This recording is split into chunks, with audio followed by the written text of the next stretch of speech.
And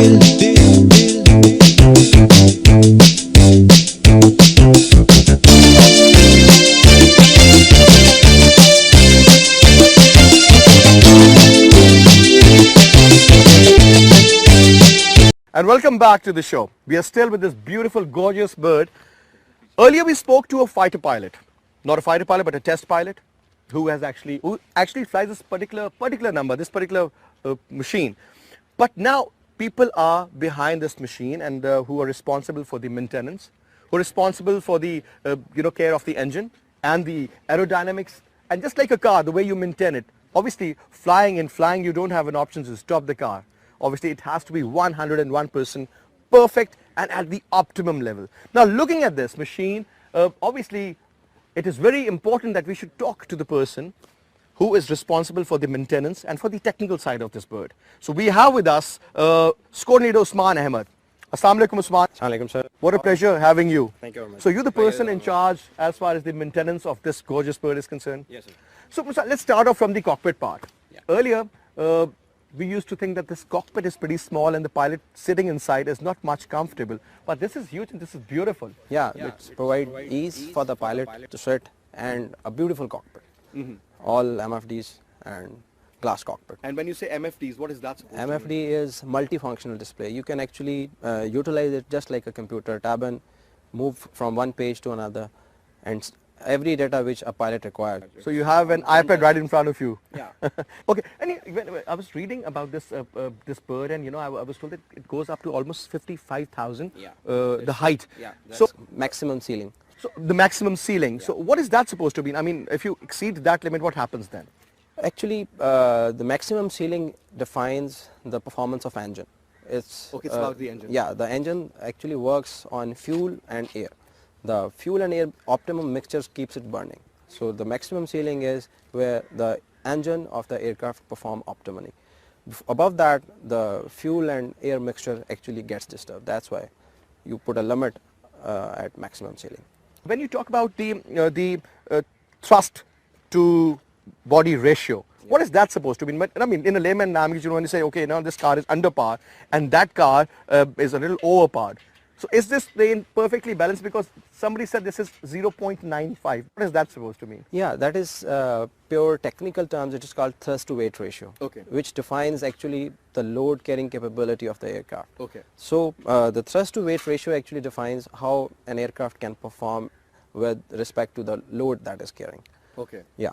Simple as that. Yeah, it's very simple. The lighter the aircraft is, the more controllable it is. Earlier, Wing Commander Ronald was telling me that it has almost 7 hard points where you can actually deploy the bombs and the missiles and everything. Yeah. So, for example, it is fully loaded and then a certain amount of fuel is also for a certain mission. Yeah. So, that means that the thrust to body ratio decreases? Yeah, the more you install the weights, the heavier the aircraft gets. So, it's thrust to weight ratio actually varies, then the maneuverability gets affected As well. Yeah. There is no vector on this plane. Where are the vectors? The vectors actually are the sensors which get the information of air data. It has 3 transducers. Okay. This is left pressure transducers, then a main pressure transducer, and towards the right side it has right pressure transducer. And what is the function of this? These transducers actually get the input from air, and then they transform it into the sensors, which is the flight control computers. Okay. And they then actually tell the speed? Yeah, they actually sense the air pressure. So that means the height also? Yeah, the height also. Okay. There are AOAs, the total temperature sensors, the left AOA, right AOA. These actually 7-8 sensors combine each other, and then they send the air data inputs to flight control computers. And from there, the flight control actually controls the aircraft itself. The moment it's fully automated. It's a complete automatic plane, and all the data actually gives us the ease of maintenance through which we evaluate the data and then get the fault out of it. The computers actually perform all the monitoring of the system, and then from there, if any fault is reported, we just download the data, and through that we reach the exact point that where the fault lies, and from there you can easily perform accurate and assured. And obviously you must be getting a lot of feedback from the pilots also once they come back and they tell you, well, I expected it to maneuver in a certain way, but this particular machine or this number XYZ plane or this particular bird, let's call it this. Through which we come to know that this particular fault has occurred. And then based on that input from pilot, which we call debrief, from there we go on to the respective system and download its data. From that data, we exactly come to know that. So it's not like that you're like a mechanic, you're opening the engine and you're just fixing something up. So it's the data which you, and then you fix it in the computer. Based on that input from that pilot, which we call debrief, from there we go on to the respective system and download its data. From that data, we exactly come to know that. So it's not like that you're like a mechanic, you're opening the engine and you're just fixing something up. So it's the data which you, and then you fix it in the computer.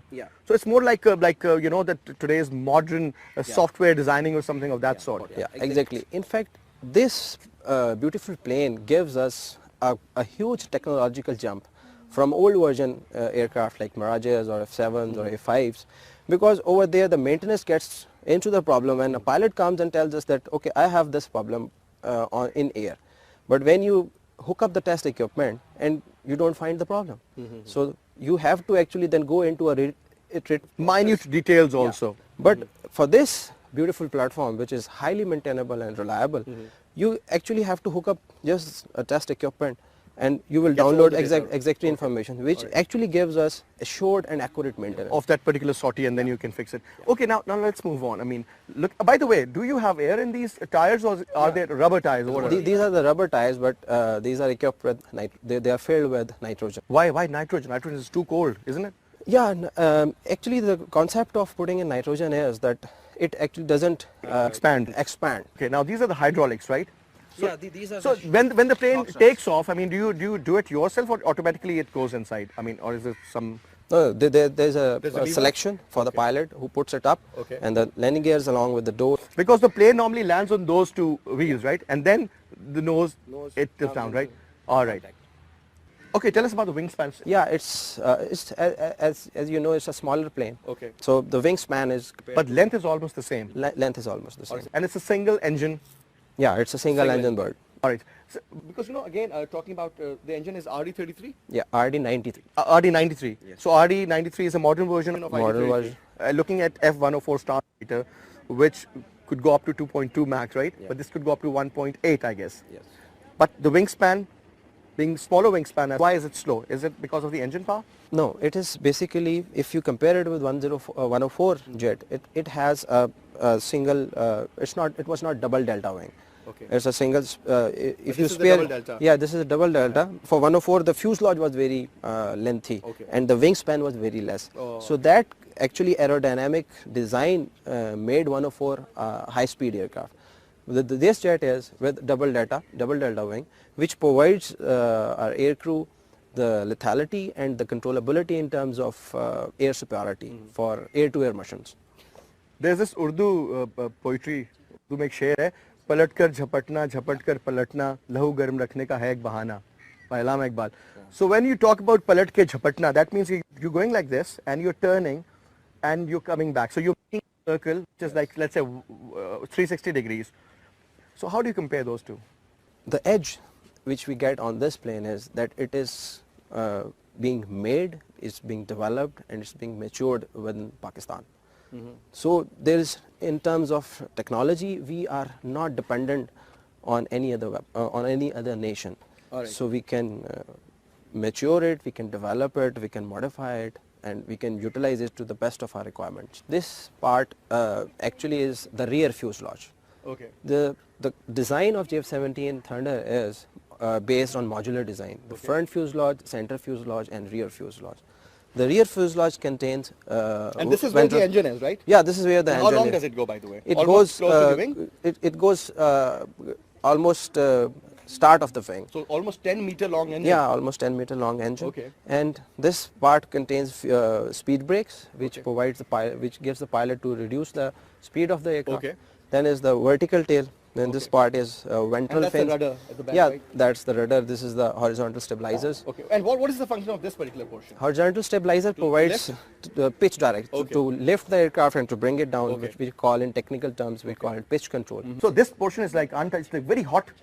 No, the beauty of this plane is that if we compare it with the legacy fighters like Mirages or F-7s, when an aircraft switches off after the mission, you can't put your hand into the... It is so hot. It is so hot. But the design of this engine is that it, when it starts, the air comes and it does not allow the flame of the engine to touch with the structure. So whenever the aircraft is switched off, you can put your hand in it. Why the requirement is there to see, actually when the aircraft is hot and you want to send it again into the air, you have to actually inspect certain parameters, which is we call quick turnaround inspection.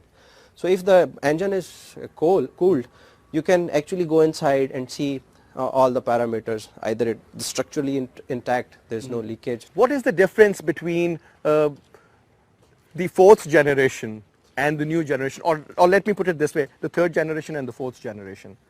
How do you define fourth generation? It is actually the standoff weapons, the lethality, the endurance. These all are the parameters which makes an aircraft fourth generation. Anyway, SQN LDR USMAN, it was a pleasure having you. Thank you.